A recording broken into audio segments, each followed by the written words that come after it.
I want to talk with you about a number of subjects that directly affect the future of the United States. Madam Vice President, thank you for the time. Well, thank you, Brett. Can I call you Brett? Might help us if we get on a bit of a more informal basis here, since we're going to have a funny conversation. Now, we're obviously bending the rules of space and time in order to talk about this, but which question would you like to start with first, Brett? Immigration is one of the key issues that they're looking at this election. Ooh, Brett, we're coming out with the big guns on this one first, huh? No time to breathe. Well, I'd like to address the immigration issue in a much more nuanced format that might not work if we start arguing over each other a little bit. Now, there's one thing I do want to bring up on this matter, and that was a bill proposed and written by a Republican senator of Oklahoma by the last name of Langford. Now, this bill was written with help from his Democratic colleagues. This bill would have addressed border security, in large part giving Republicans everything they wanted and everything that should be addressed. Hence why one of the lead efforts to write the bill was a Republican himself, one of the more conservative ones. Now, this bill never really made it past Congress, even though Joe Biden said he supported it and would have continued working on it. Why is that, Brett? You see, Langford said is that he was receiving threats from conservative commentators before the bill was even fully written or revealed. He was told not to solve it during an election year. Why is that, Brett? Why do conservative commentators so willingly engage in malpractice like this when Senator Langford, a Republican, might I add, was being told not to solve this problem? Partially also because of Donald Trump, who helped kill the bill. Now, this bill was supported not only by the conservatives originally when they wrote it, but also you had folks like the border security agents and their union who supported this bill. But why wasn't it passed? What happened, Brett? Why is it that conservative media can't possibly ask those questions? You had the White House and the House and the Senate. That's a great retort, and I'm glad you brought it up. Democrats did control the Senate and the House, as well as the White House.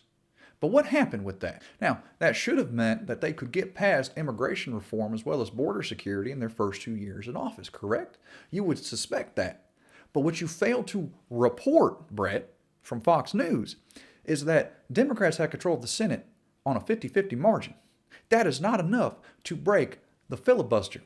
You see, you need 60 votes to break the filibuster. Without that, you can't pass anything. Republicans know that, but they'll sit and yell at Democrats while they refuse to do anything. Now, why don't we report on that fact more often, Brett? It's like our civics classes might be suffering a little bit here, huh? Why is it that Republicans can sit there with a 50-50 stake in the Senate and they themselves refuse to pass anything that might be beneficial to the country? Now, eventually, Joe Biden did want to remove the filibuster.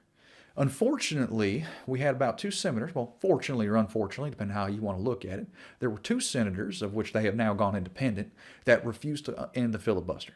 Now, to end the filibuster, you need but a simple majority. That would get rid of the rule entirely. To pass anything with the filibuster, you need 60 votes. That means they needed 10 Republicans to get anything done in Congress that they wanted to. But these issues are complicated, Brett.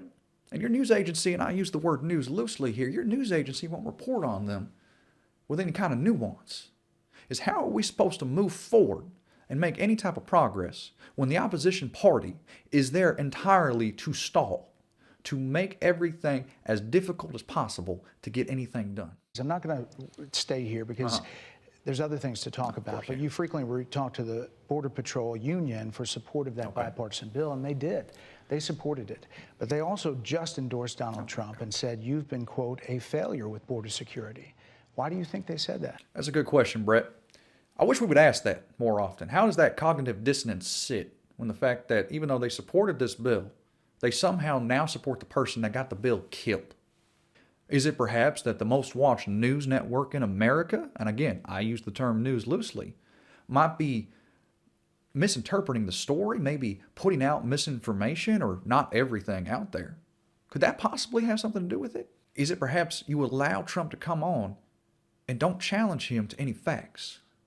You just let him say whatever he'd like without the slightest bit of pushback. Because every time I ask a Trump supporter, why did he kill this bill if they were so concerned about border security? Many times, they don't even know the bill existed. Of those more well-read Trump supporters, they'll say like, well, perhaps there was a reason Trump wanted to kill the bill. Maybe it wasn't good enough. And yet they themselves can point to no actual facts within the legislation that they would have supported killing the bill for. The media does not report on this. Instead, you simply label it a failure, say it's a joke because the Democrats put their names behind it, despite the fact that Republicans agreed with them on certain aspects of it, until Donald Trump said, no, we'll solve it when I get into office. We'll fix it when I get into office. If you cared about fixing the problems, why do conservatives continuously, and why does conservative media continuously push back on any type of resolution? I again refer back to Senator Langford, who said that if he was being threatened by people who told him if he solves this issue in an election year, he would become an enemy. You had the White House and the House and the Senate. I can't believe you brought this back up again, Brett. We just talked about this. Now, I have done a little bit of manipulation on my own for this question, so let's continue. I wanted to bring back up this particular topic is because even though Democrats were stuck with the filibuster block and any piece of legislation they wanted to get through, they were still able to pass certain bills, right? I mean, obviously things got done. They didn't just sit there and do nothing. Well, you can argue some people in government might do that, but let's speak on the facts for a second. And I'd like to compare Joe Biden's first 2 years in office and Donald Trump's, of which both of them were suffering similar slim majorities in both chambers of Congress.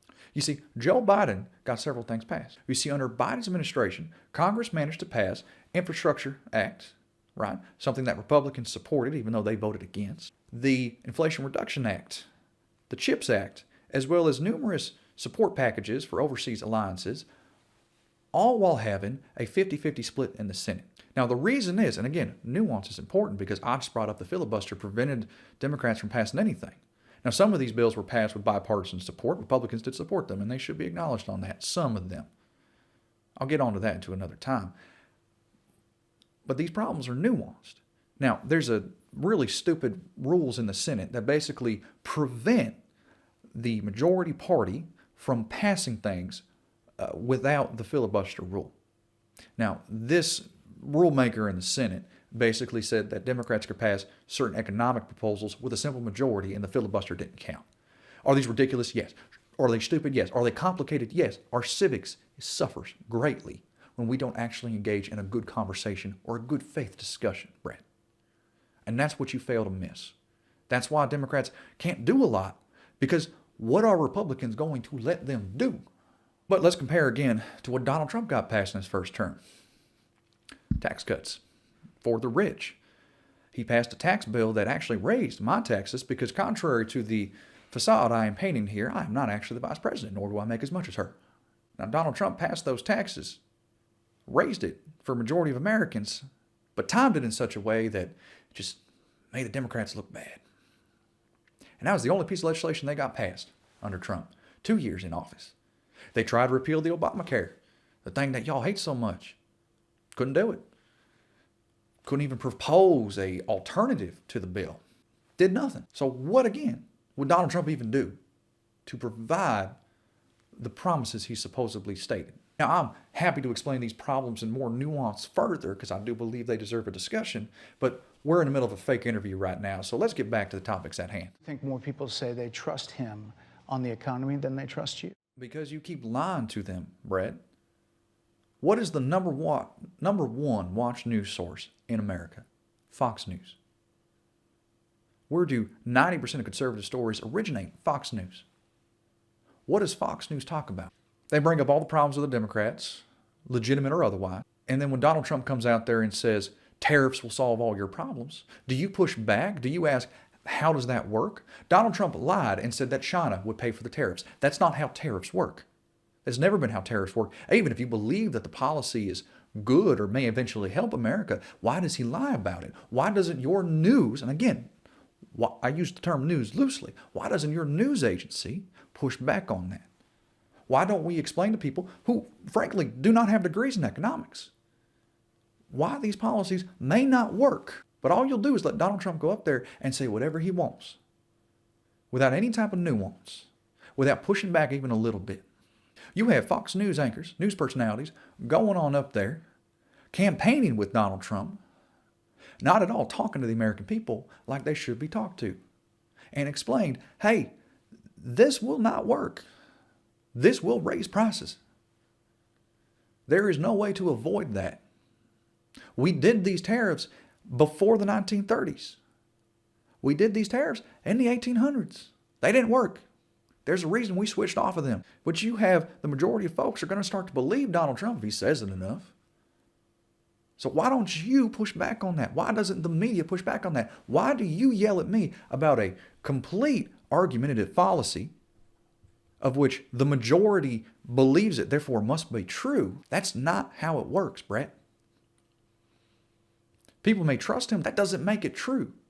But your agency, your news organization, conservative media in general, does not address these issues with nuance.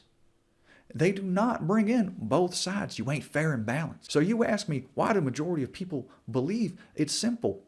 You're lying to them. The media is lying to them. It's that easy. Your campaign slogan is a new way forward, and it's time to turn the page. You've been vice president for 3.5 years. So what are you turning the page from? And Donald Trump was president for 4 years. Left the country and the economy in shambles. Do Democrats need to do more? Yes. Now, I know what this pen may indicate, but I am not actually a Democrat. This is just a little fun little costume piece for the bit. But how much of the country is actually run by Republicans? You see, the president, contrary to popular belief, does not run everything. How much of the country do they actually run when Republicans fight tooth and nail to stop any type of progress? In 2010, Obama lost control of the House. Most inactive Congress in history up to that point. In 2022, Republicans got control of the House again. Most inactive Congress in history. Hell, in this Congress, they swapped through speakers that did anything compromising with Democrats. So how much of the country do Democrats actually control when Republicans' entire game plan is simply to obstruct, and stop? Madam Vice President, they're wrapping me very hard here. Of course. I hope you got to say what you wanted to say about Donald Trump. Well, hey, Bret, I appreciate you fake letting me have you on here as well. Well, howdy, folks. Good to see you again back in regular civilian clothes. Now, I hope you enjoyed the little special we had here at the Fireside Chats, one of what I would like to make many more to come. To put it bluntly, the goal of this video was to address a couple of the things. One was how Harris failed to properly respond to the attacks from conservative media, which is a problem that Democrats on a whole have been bad at. Trump's success has partially been in his ability to engage the media antagonistically, somewhat effectively, pointing out flaws that the media has, even though I think a lot of times he is heavily off base and also partly the problem to blame. Secondly, and this is a problem that I started to see more and more as I was editing this video, was a problem with Kamala Harris and Democrats as a whole and our inability to escape the expert opinion narrative. You see, one of the things I wanted to focus on in this video was the economic argument. For that is one of the reasons that I vote against Donald Trump and against Republican policies. What Democrats fail to express properly is that the issues the American people have do not seem to be addressed efficiently. And that when experts say that a certain thing is doing good as a whole for the American economy, if we don't feel that at the end of the day, it don't matter. Because even though on paper everything can be going great and much better, feelings really do matter a bit more than facts in this case. Democrats as a whole need to break through that narrative. Part of that's being more antagonistic in conservative media. Bret Baier engaged in a very big fallacy that really ticked me off during this interview, where essentially he asked Kamala Harris, why do so many people support this if you think it's right? Just because a lot of people think something doesn't necessarily make it true. Also, hope you stick around for our next proper episode. We're looking forward to it. This time we're going to go a little differently. We're going to discuss the good things Donald Trump plans to do for his second term in office. We're going to try at least. I want to make sure that this is a productive place and that we give good faith arguments to every side, because I think that's important to reach the middle ground. It would behoove me to make sure that I acknowledge that there are certain things that Donald Trump plans to do in office that objectively would be good for the economy, the U.S., and the American people. Those are things that we're going to focus on, and I'm going to explain why that still won't change the way I vote. So please like, comment, subscribe, share me with your friends. Tell me what you think down below in the comments. Watch this space. We're all in it together.